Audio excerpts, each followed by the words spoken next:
Dentro do programa Thiago Krasevski, você encontra o curso Mestres do Maquiavelismo. Clique no primeiro link da descrição. Pesquisadores, através do estudo do cérebro, descobriram o seguinte: se tu se dedica a uma determinada tarefa, no teu cérebro existe algo responsável por aquela tarefa e, portanto, dentro do teu cérebro, aquela área responsável pela tarefa cresce. Vamos supor que tu é um cara que gosta muito de ler. Ler livros é um hobby teu. Dentro do teu cérebro, a parte responsável por gravar as palavras, a parte responsável pela linguagem, que é a que tu utiliza para decifrar os significados nas tuas leituras, vai ser maior do que se a gente comparar com um sujeito que não lê. Mas isso serve também para, por exemplo, a coordenação motora que é exigida para um cara que toca violão. Se tu pegar um cara que não toca violão e comparar a área cerebral responsável pela coordenação motora ali dos dedos, o cara que toca violão vai ter esta parte do cérebro mais desenvolvida. Portanto, aquela minha boa, velha e maravilhosa dica de gere complexidade em si próprio. Não fica só consumindo as coisas. Não fica à mercê de certos programas. Não fica à mercê de entretenimento, meu querido. Isso depende da tua força de vontade. Tu tem que querer um pouquinho mais além para te poder de fato ir um pouquinho mais além. Toda essa tua força de vontade existe. Tá aí dentro de ti, tá acessível a ti. Só que eu preciso que tu coloque ela em prática.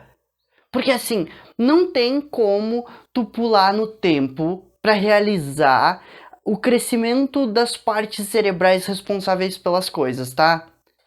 A gente vive num espaço-tempo. Tu tem que começar a atividade, aí ir dia após dia consistentemente praticando ela, e aqui, depois de um certo tempo de experiências concretizadas nessa área, aí então o teu cérebro vai estar mais perspicaz. Isso na prática significa o seguinte: o nosso cérebro, ele é basicamente como o nosso corpo. Tu já foi pra academia? O que tu tem que fazer? Treinar, levantar peso e aí ir progredindo a carga consistentemente dia após dia e então tu fica mais fortinho. Bom, para falar corretamente, para pensar com clareza, tu precisa de alguns hábitos que te façam fazer isso consistentemente. Imagina tu pegar o cérebro de um sujeito que lê, joga xadrez e medita. Cara, isso, a um primeiro momento, em 3 meses fazendo isso, talvez não dê diferença. Mas 5 anos depois, o sujeito que está jogando xadrez está desenvolvendo estratégias dia após dia, tentando prever os cenários ali. O que vai acontecer no trabalho desse sujeito? Ele vai começar a prestar atenção. Espera aí, há um jogo político de hierarquias aqui. Política não no sentido a política de senadores, parlamentares. Não. No sentido bem aristotélico, o homem é um animal político. Aqui tem hierarquias, jogos de interesses e um monte de negócios. O cara que está jogando xadrez, não é óbvio que ele está utilizando todos os dados políticos ali? Prever cenários, fazendo jogadas, analisando o inimigo. Porque assim, jogo em sociedade tem inimigo. Quem é que vai ser louco de dizer, não, não, não, todo mundo aqui é bonzinho pra mim. Não, a gente tá em uma guerra. Trouxas são os que mascaram isso, que dizem que tá tudo certo, que tá tudo bem, que não há competição nenhuma. Não há competição nenhuma. Da onde vem isso? Das pessoas que estão competindo contigo e estão neste nível. Ou tu acha que um youtuber, meu caso, não está competindo com ninguém. Ou vamos ser mais burros ainda. Ah, estou competindo com outros youtubers. Não! O meu jogo é o jogo da atenção. Eu estou competindo com universidades, com programas de TV, com o presidente, com todo mundo pela tua atenção. Autores, jogos, N coisas, filmes. E aí, se eu for burro de dizer, não, estou competindo apenas com com outros youtubers. É eu, o Whindersson Nunes e Felipe Neto nessa competição. Eu excluí metade dos meus oponentes e posso estar fazendo as jogadas mais burras possíveis.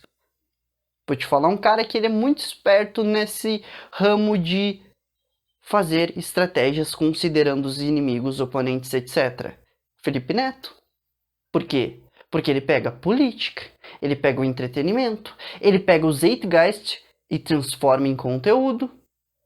Tá dando lucro vender coxinha em shopping, ele vai lá e faz isso. Tá dando lucro falar sobre jogos, desenvolver jogos, é o que ele vai fazer. Na verdade, todo bom empresário ele vai pegando N segmentos diferentes e vai investindo em N segmentos diferentes. Elon Musk, Peter Thiel, George Soros. Esses caras investem em diversas partes do mercado diferentes que podem dar retorno ou não. Mas voltando aqui para o assunto principal, teu cérebro. Enquanto tu não se comprometer ativamente a praticar atividades que vão moldá-lo positivamente, meditação, leitura, xadrez, corrida, pensar. As pessoas às vezes tiram isto da lista de coisas a fazer. Pensar é o seguinte, ó. Pega uma hipótese, levanta umas 5, 10 questões que tu acha interessantes e tenta dar respostas para elas. Dentro disso tu vai ver um monte de perspectivas diferentes. É assim que tu forma um filósofo, tá? Tu vai lá e questiona. Bom, como é que seria uma sociedade perfeita? Será que se a gente desse poder total para os caras inteligentes, daria certo? Mas e se os caras inteligentes se tornassem tiranos e, na verdade, para chegar depois ao poder, ninguém conseguiria chegar porque os filhos dos inteligentes vão ser criados para serem inteligentes e aí eles escolhem arbitrariamente quem vai ser os próximos governantes? Bom, acho que não vai dar certo. E se a gente pegasse os ricos e colocassem no comando dessa sociedade? Oligarquia. E se a gente pegasse os nobres e colocassem a governar? Aristocracia. E se a gente fizesse voto popular? Democracia. E se a gente tivesse um rei e uma família responsável por manter o negócio? Monarquia. Entendeu? Este é o papel da tua mente. Pegar um conjunto de perguntas ou uma pergunta só e tentar responder. Bom, se eu fizer isso, vai acontecer isso, isso, isso, isso, isso, isso. Bom, tá bom, isso aqui não dá. E se eu pegar isso e fazer isso, isso, isso, isso, isso, isso, isso? Bom, isso aqui também não dá. Qual é a resposta certa? Aí depende de uma investigação consistente. O hábito de pensar, ele vai te ajudar com planos, com metas, com as tuas ambições. O hábito de pensar é importantíssimo. Poucas pessoas têm este hábito e poucas pessoas, espantosamente, não estão falando disso. Tá todo mundo falando da meditação, do xadrez, de leitura, e são coisas importantes. Mas toda ideia importante, verdadeiramente, ela não tá nos livros. Talvez esteja algumas das ideias importantes nos livros, mas quantas coisas a gente tem ainda para descobrir que vão vir da mente dos sujeitos? Se o Nikola Tesla dependesse só dos livros, ele não teria inventado o que ele conseguiu inventar? Tudo que está de invenção disponível, que é uma infinita soma de coisas, não está nos livros ainda. Cada um de nós vai ter que fazer a nossa contribuição. Se tu quer escrever um livro, se tu quer fazer uma música, se tu quer desenvolver um aparelho, tudo isso vai partir do teu pensamento e talvez tu some ele com o que tu leu nos livros, mas ainda assim vai ser uma criação original, somando, etc, etc, tá?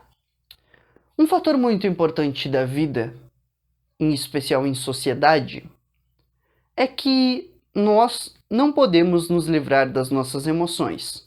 O Freud diz isso, tá? A gente pode apenas aprender a lidar com elas de maneira mais positiva. De maneiras mais positivas. Lidar com as emoções de maneiras positivas é saber Canalizar. Inteligência emocional. Eu sou muito irritado. Eu posso utilizar essa minha irritabilidade para ir transformar a sociedade. Eu posso utilizar a minha irritação para ser um bom lutador de boxe. Eu posso utilizar a minha irritação para um monte de coisas. A minha felicidade também.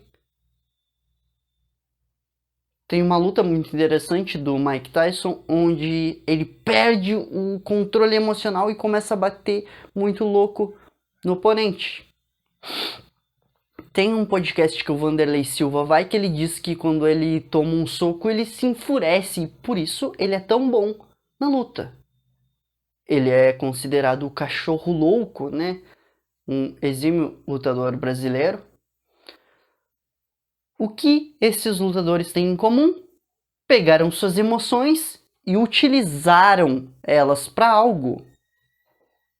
Já tu vai ver alguns exemplos como Bruce Lee ou Lyoto Machida, que eles falam, peraí, tem que esvaziar a mente, não pode lutar com raiva, tá? Mas aí é uma outra forma de utilizar as emoções. Eu tenho uma impressão, para mim, que é a seguinte: todo tipo de emoção negativa, raiva, angústia, ciúme, estados associados à depressão, tristeza, sentimento de impotência, todo e qualquer sentimento negativo, ele parece fechar a mente muito mais do que os estados felizes. Parece para mim que quando eu sinto amor ou felicidade, eu consigo calcular mais cenários possíveis, enquanto que quando eu sinto raiva, eu não consigo calcular tantas coisas assim. Por que isso acontece? Natureza humana. Aí entra os grandes sábios das épocas falando, tem que fazer o bem, tem que falar sobre amor, tem que ser amor, não pode bater no coleguinha, não pode censurar o coleguinha, tem que ter um franco combate de ideias, mas não pode bater nos outros, fazê-los se sentir mal, não pode chamar os outros de burro, tá? O nosso estado emocional, e aqui por estado emocional eu falo como tu se sente em geral. Eu me sinto mais depressivo, mais inclinado a um estado angustiante. Eu me sinto muito em crise existencial. Ou eu me sinto muito bem realizando as coisas, eu sinto que eu estou progredindo. Então, estado emocional aqui não são as emoções, mas sim aquilo que tu vê como eu acho que eu existo mais desta forma, tá? O nosso estado emocional não é uma coisa, e sim processos. Tu não é depressivo, tu não é feliz, tu não é angustiado, tu não está em um processo de crise existencial. Há coisas na tua rotina, no teu dia a dia, que te puxam para esses estados. Mudando a rotina pode mudar completamente o resultado. Coloca um cara muito feliz em um ambiente que ele desconhece e que seja muito insatisfatório para ele. Dia após dia vai desgastando, daqui a pouco ele fica mal. Coloca um cara muito triste em uma posição privilegiada que vai receber atenção, carinho, vai receber status, vai fazer muita grana. O que vai acontecer? O cara triste, opa, peraí, mas até que a vida não é tão triste assim, hein, com esses meus 500 mil reais por mês. Então, cada um de nós tem que aprender isso. Nossa rotina vai ser o motor propulsor porque a gente vai alcançar. Por isso que tem que descansar, por isso que tem que fazer atividade que deixe feliz. Não tô falando aqui das atividades contemporâneas não, meu querido. As pessoas às vezes me questionam, né? Thiago, mas e se eu assistir certo programa com a minha família, porque não sei o que, blá blá blá. Não. Programas assim não. Vão vocês conversarem, vão vocês lerem livros juntos, vão passear, comer coisas. Existem N tipos de coisas para fazer em família. Agora, assistir programas degradantes, não sei. Dava pra te jogar um xadrez com a sua família, sabe? Às vezes não necessariamente vocês têm que saírem juntos o tempo inteiro.